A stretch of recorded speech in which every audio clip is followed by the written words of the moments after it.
Good morning mga kasari. Good afternoon, good evening kung anong kayong oras na sa aking video ngayon.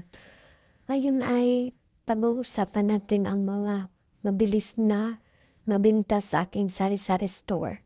Disclaimer lang po, sa aking sari-sari store lang po ito na mabinta o mabilis na mabinta sa aking tindahan. Pero sa ibang tindahan, hindi ko rin alam kung mabinta ba sa kanila o hindi. Sa akin, ang pinakamabinta ay yung mga noodles ko. Yung kape at mga itlog. Ang aking noodles ay may 4 na brand. At ang pinakamabilis ay yung noodles na may sabaw. Yung may sabaw.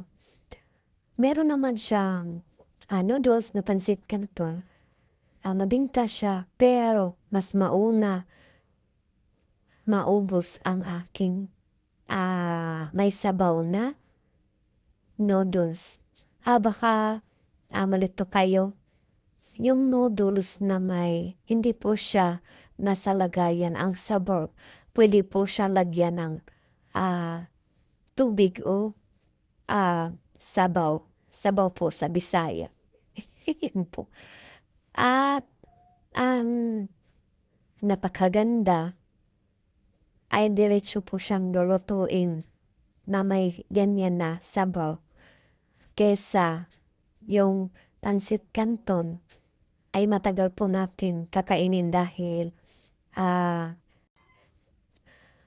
ilagay pa natin siya ang noodles sa mainit na tubig. Ayan. At balik po tayo.